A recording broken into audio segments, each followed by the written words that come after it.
Hi guys, how are you doing? Hoping you're doing well. Welcome or welcome back to my YouTube channel. If you're a returning subscriber, welcome back. If this is your first time coming across this channel, I hope that you'll enjoy the content here and you can support the channel by subscribing.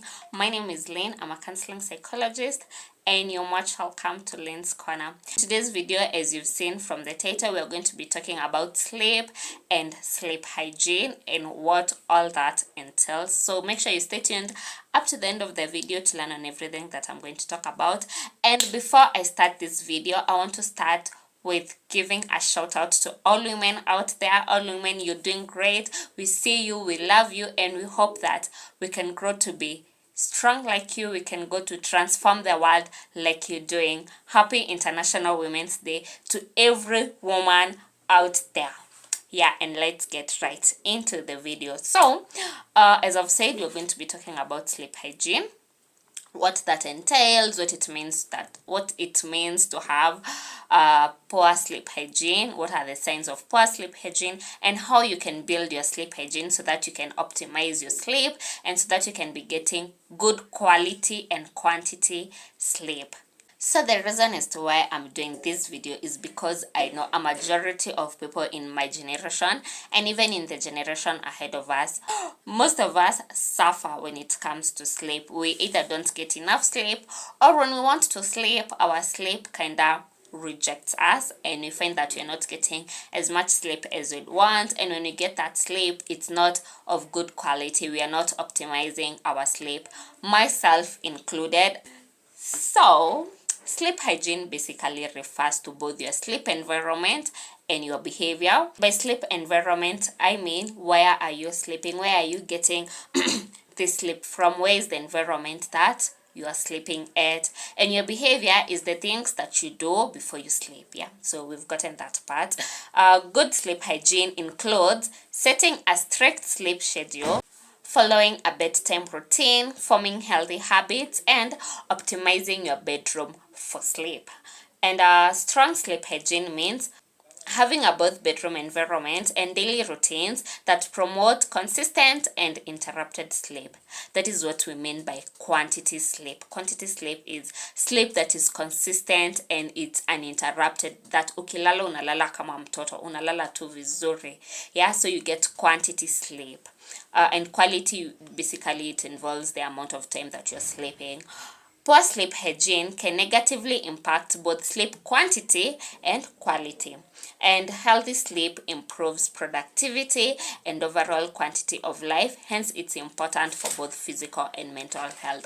Another reason as to why I did this video is because a majority of the people who don't sleep well, who don't get enough quantity and quality of sleep, are usually out there bragging or how they're surviving with like 3 hours of sleep for the whole day, how they've not been sleeping, how they've been surviving on 3 hours of sleep for like every day for a week. And that's so unhealthy, both for your physical health and also for your mental health. You know, the brain requires an amount of time where it just shuts down. It's not thinking, it's not working, it's just asleep. Just like how if you have a computer, at times it gets so heated up, and the only way to like lower the heat so that it can work well for you is if you let it be for a while, if you give it time to like sleep, if you give it time to shut down. And your brain is like the computer that keeps your body moving throughout the day. It gives you that energy and everything, and it also requires a break, and the only time it can get that break is when you are getting good quantity and quality sleep. So make sure that if you're among those people that have been struggling with sleep, stay tuned up to the end of this video. So what are the signs of poor sleep hygiene? What are the signs that you're not getting enough quality and quantity of sleep? The number one sign is that you're having a hard time falling asleep. If you're those people that go to bed at like 10 p.m. and you'll be sleeping at past midnight, that shows that you're having a hard time falling asleep, meaning that you are having poor sleep hygiene. Another thing is that if you experience frequent sleep disturbances, by this I mean you're the type of person who, if you sleep for a while, after like an hour you find yourself usingizi imepotea, so you've gotten up in the middle of the night, you keep getting up in the middle of the night or in the middle of the time when you are sleeping, it shows that you are experiencing poor sleep hygiene. Another thing is that if you suffer from daytime sleepiness, and I know that a majority of us have been pricked by this point. If you suffer from daytime sleepiness, that you're going about your day and then you start finding yourself that you're feeling sleepy, you should ask yourself whether you're getting enough sleep during the night. And probably you're not, that's why it's seeping in during the day. The last point is that you lack consistency in sleep quantity and quality. If you're the kind of person today you'll sleep for like 7 hours and then tomorrow you'll sleep for like 6.5, the other day you'll sleep for 10 hours, the other day you'll sleep for 4, the other day 3, meaning that you do not have a consistent sleep pattern, it shows that you have poor sleep hygiene.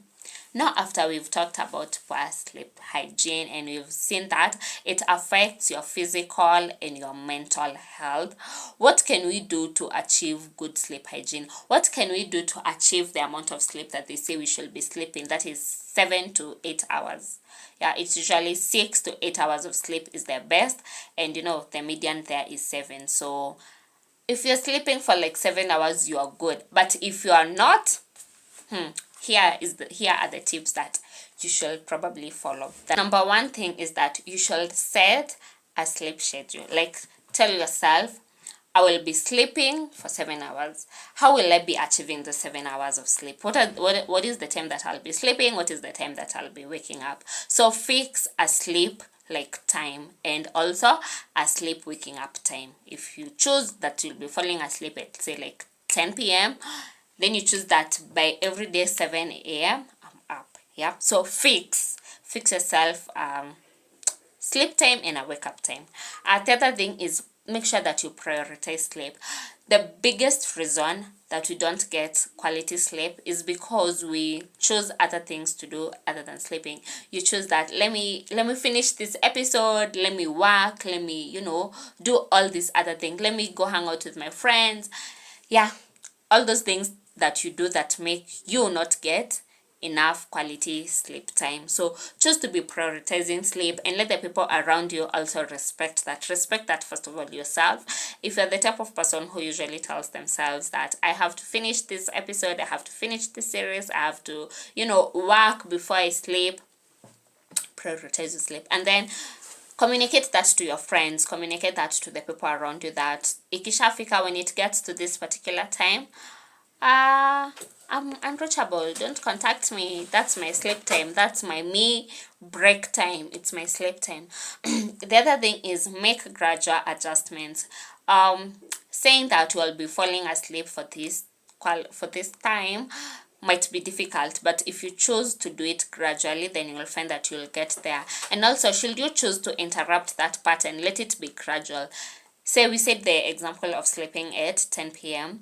and then for some reason you find that you can't sleep at that 10 p.m. You have to push it forward to like say 11. Don't let it be at a one-time thing. Choose that I will increase 30 minutes today and the other day 30 minutes. So you'll find that with time your body will adjust to sleeping at 11 p.m.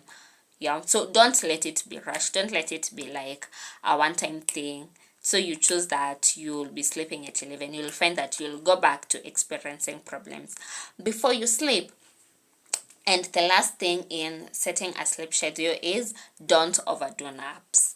If you're the type of person who sleeps during the day, don't overdo your naps. Let them be for a maximum of like 2 hours and let it be early in the afternoon. So you're taking this nap at around 2 to 4, not 5 to 7 or 4 to 6. Yeah, let it be earlier in the afternoon so that your brain can also have time to work again before you tell it to fall asleep again at 10 or whatever time you choose.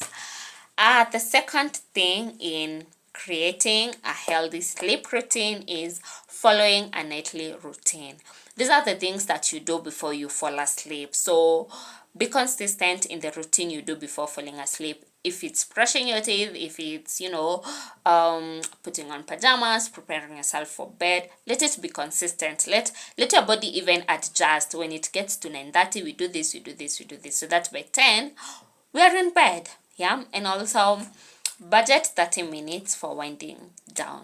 So we find that most of the time when you go to sleep, or when we choose to sleep, it's when we also find ourselves winding down for the day. So if you choose to be like you want to be falling asleep at 10 p.m., then you should be getting to bed at like 9:30, so that you can have that 30 minutes time, those 30 minutes for budgeting, for winding down, for those things that you want to think about before you fall asleep.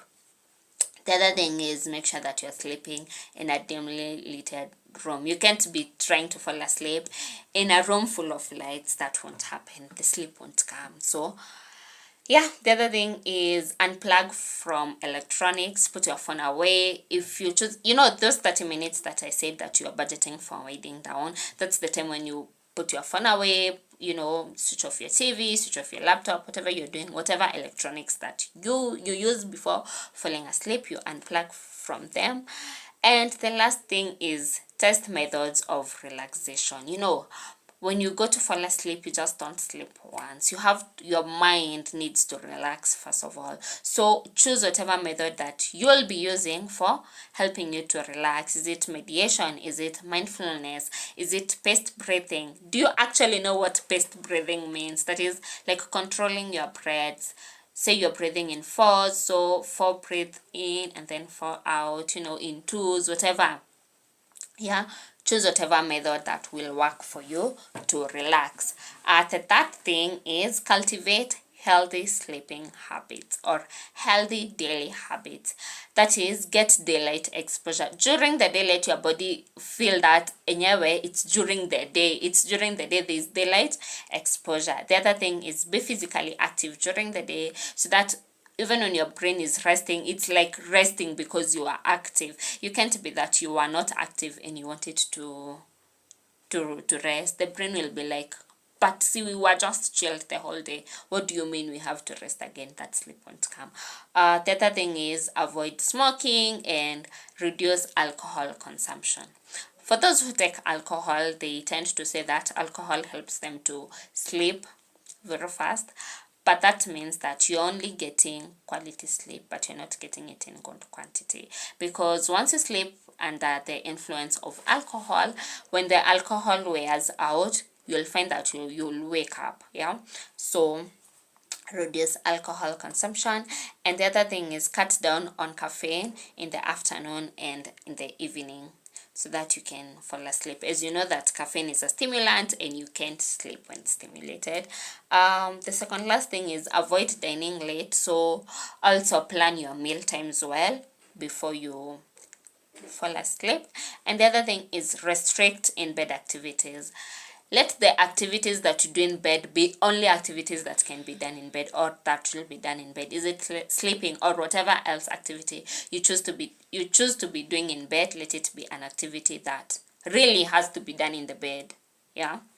And the last thing that I'm going to talk about is optimize your bedroom. Your bedroom is where you're falling asleep. Well, and how will you do this? Have a comfortable mattress and pillow. Use excellent bedding. Love your sheets. Make sure that you are even looking forward to go to sleep because of how your sheets feel. So use excellent beddings. The other thing is set a cool yet comfortable temperature for your bedroom and block out lights. Draw out noises in the bedroom. And the last thing is try calming scents for the bedroom, so that you can get good sleep at the time that you want and in the hours that you want, so you'll be getting good quantity and quality sleep. So have you learned something in this video? Do you think that these are steps that you can be using to help you fall asleep more easily and more better, so that you can get good quantity sleep that is good for your mental health and your physical health? And that has been it for this video. I hope that you've learned something. Comment down below what has stood out for you in creating a sleep hygiene. And let me know what you'd like me to talk about in the next video. Bye bye guys. That has been it.